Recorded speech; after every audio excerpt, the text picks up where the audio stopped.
Halo, selamat pagi. Bertemu kembali dengan saya di materi pendidikan Pancasila dan kewarganegaraan. Dan di video-video sebelumnya mungkin juga sudah sering melihat saya.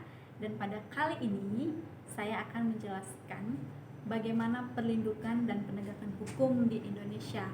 Nah, kalau di video yang sebelumnya itu kita sudah mengetahui apa itu arti daripada hukum, perlindungan, dan penegakan hukum. Nah, pada kali ini saya akan menjelaskan mengenai peran lembaga penegak hukum. Nah, tentu kita semua tahu kan apa-apa saja nih yang menjadi lembaga daripada penegak hukum. Pasti kita semua sudah tahu. Ya, benar sekali. Yang pertama mungkin yang kita ingat itu apa sih? Lembaga apa nih? Lembaga penegak hukum apa yang paling kita ingat? Ya, Kepolisian Republik Indonesia. Ya tentu. Kenapa? Karena ini sering sekali kita bertemu dengan anggota kepolisian. Mungkin saat kita berada di luar rumah, baik di jalan, kita tidak pernah tidak melihat yang namanya anggota dari kepolisian ini. Peran yang ditampilkan oleh kepolisian ini juga bermacam-macam, seperti mengatur lalu lintas, memberantas gerakan-gerakan terorisme, mencegah penyalahgunaan narkoba, dan banyak lagi yang lainnya.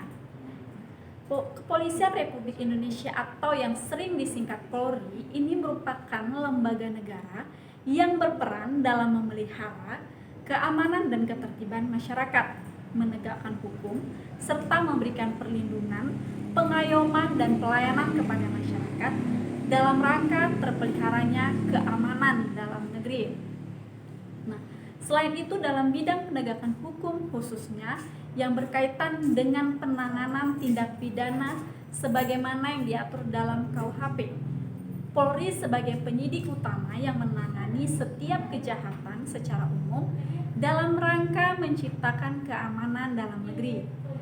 Pasal 16 Undang-Undang Republik Indonesia Nomor 2 Tahun 2002 tentang Kepolisian Republik Indonesia telah menetapkan kewenangan. Apa-apa saja kewenangannya? Yaitu melakukan penangkapan, penahanan, penggeledahan, dan penyitaan, melarang setiap orang meninggalkan atau memasuki tempat kejadian perkara untuk kepentingan penyidikan, membawa dan menghadapkan orang kepada penyidik dalam rangka penyidikan, menyuruh berhenti orang yang dicurigai dan menanyakan serta memeriksa tanda pengenal diri, melakukan pemeriksaan dan penyitaan surat, memanggil orang untuk didengar dan diperiksa sebagai tersangka atau saksi, mendatangkan orang ahli yang diperlukan dalam hubungannya dengan pemeriksaan perkara, mengadakan penghentian penyidikan, menyerahkan berkas perkara kepada penuntut umum. Nah, itu merupakan wewenang daripada Kepolisian Republik Indonesia. Nah, kemudian selanjutnya apa lembaga penegak hukum yang ada di Indonesia? Ya, benar sekali, Kejaksaan Republik Indonesia. Nah, apa itu Kejaksaan Republik Indonesia? Kejaksaan Republik Indonesia ini adalah lembaga negara yang melaksanakan kekuasaan negara, khususnya di bidang penuntutan. Penuntutan ini merupakan tindakan jaksa untuk melimpahkan perkara pidana ke pengadilan negeri yang berwenang dalam hal dan menurut cara yang diatur dalam undang-undang dengan permintaan supaya diperiksa dan diputus oleh hakim di sidang pengadilan. Pelaku pelanggaran pidana yang akan dituntut adalah yang benar bersalah dan telah memenuhi unsur-unsur tindak pidana yang disangkakan dengan didukung oleh barang bukti yang cukup dan didukung oleh minimal 2 orang saksi. Keberadaan Kejaksaan Republik Indonesia ini diatur dalam Undang-Undang Republik Indonesia Nomor 16 Tahun 2004 tentang Kejaksaan Republik Indonesia. Nah, berdasarkan undang-undang tersebutlah kejaksaan sebagai salah satu lembaga penegak hukum dituntut untuk lebih berperan dalam menegakkan supremasi hukum, perlindungan kepentingan hukum, penegakan hak asasi manusia, serta pemberantasan korupsi, kolusi, dan nepotisme atau yang disingkat dengan KKN. Kejaksaan RI sebagai lembaga negara yang melaksanakan kekuasaan negara di bidang penuntutan harus melaksanakan fungsi, tugas, dan wewenangnya secara merdeka, terlepas dari pengaruh kekuasaan pemerintah dan pengaruh kekuasaan yang lainnya. Adapun yang menjadi tugas dan wewenang kejaksaan dikelompokkan menjadi 3 bidang. Yang pertama di bidang pidana, yaitu melakukan penuntutan, melaksanakan penetapan hakim dan putusan pengadilan yang telah memperoleh kekuatan hukum tetap, melakukan pengawasan terhadap pelaksanaan putusan pidana bersyarat, putusan pidana pengawasan dan keputusan lepas bersyarat, melakukan penyidikan terhadap tindak pidana tertentu berdasarkan undang-undang, melengkapi berkas perkara tertentu, dan untuk itu dapat melakukan pemeriksaan tambahan sebelum dilimpahkan ke pengadilan yang dalam pelaksanaannya dikoordinasikan dengan penyidik. Kemudian di bidang perdata dan tata usaha negara, kejaksaan dengan kuasa khusus dapat bertindak baik di dalam maupun di luar pengadilan untuk dan atas nama negara atau pemerintah. Dan yang ketiga, dalam bidang ketertiban dan ketentraman umum, peningkatan kesadaran umum hukum masyarakat, pengamanan kebijakan penegakan hukum, pengawasan peredaran barang cetakan, pengawasan aliran kepercayaan yang dapat membahayakan masyarakat dan negara, pencegahan penyalahgunaan dan atau penodaan agama, dan penelitian dan pengembangan hukum serta statistik kriminal. Kemudian yang ketiga, hakim. Di Indonesia, perwujudan kekuasaan kehakiman diatur sepenuhnya dalam Undang-Undang Republik Indonesia Nomor 48 Tahun 2009 tentang kekuasaan kehakiman, yang merupakan penyempurnaan dari Undang-Undang Republik Indonesia Nomor 4 Tahun 2004 tentang kekuasaan kehakiman. Berdasarkan undang-undang tersebut, kekuasaan kehakiman di Indonesia dilakukan oleh Mahkamah Agung. Badan peradilan yang berada di bawah Mahkamah Agung meliputi badan peradilan yang berada di lingkungan peradilan umum, peradilan agama, peradilan militer, dan peradilan tata usaha negara, serta oleh sebuah mahkamah konstitusi.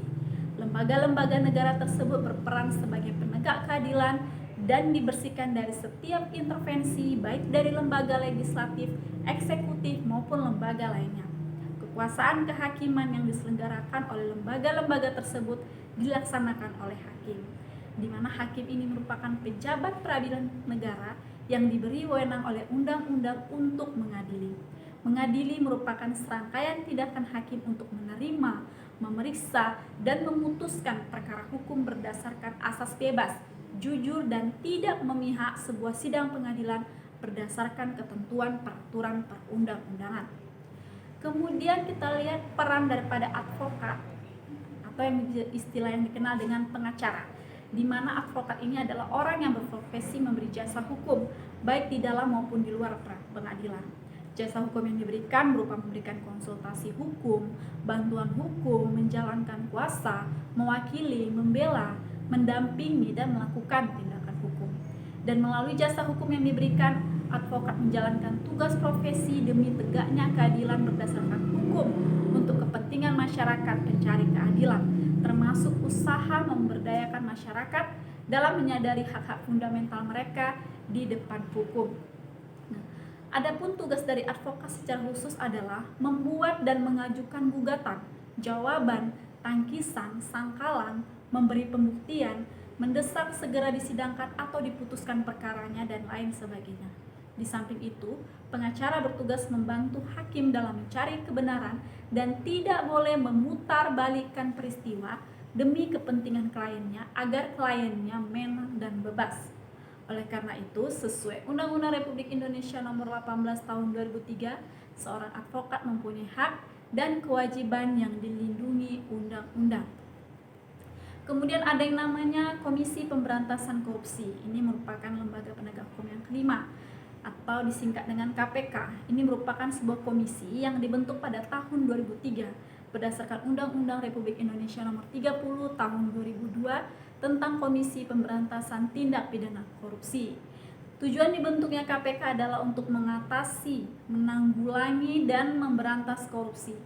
Nah, untuk mencapai tujuan tersebut, KPK ini mempunyai tugas sebagai berikut, yaitu koordinasi dengan instansi yang berwenang, melakukan pemberantasan tindak pidana korupsi, kemudian supervisi terhadap instansi yang berwenang, melakukan pemberantasan tindak pidana korupsi, melakukan penyelidikan, penyidikan, dan penuntutan terhadap tindak pidana korupsi, melakukan tindakan-tindakan pencegahan tindak pidana korupsi, dan melakukan monitor terhadap penyelenggaraan pemerintahan negara. Demikianlah peran dari lembaga penegak hukum yang ada di Indonesia. Oleh sebab itu, kita sebagai warga negara juga ikut terserta dalam membantu setiap penegak hukum yang ada di Indonesia ini demi terlancarnya hukum yang berlaku di Indonesia dan demi terciptanya keadilan yang merata bagi seluruh para pencari keadilan di Indonesia. Demikian yang dapat saya sampaikan. Terima kasih dan sampai jumpa kembali.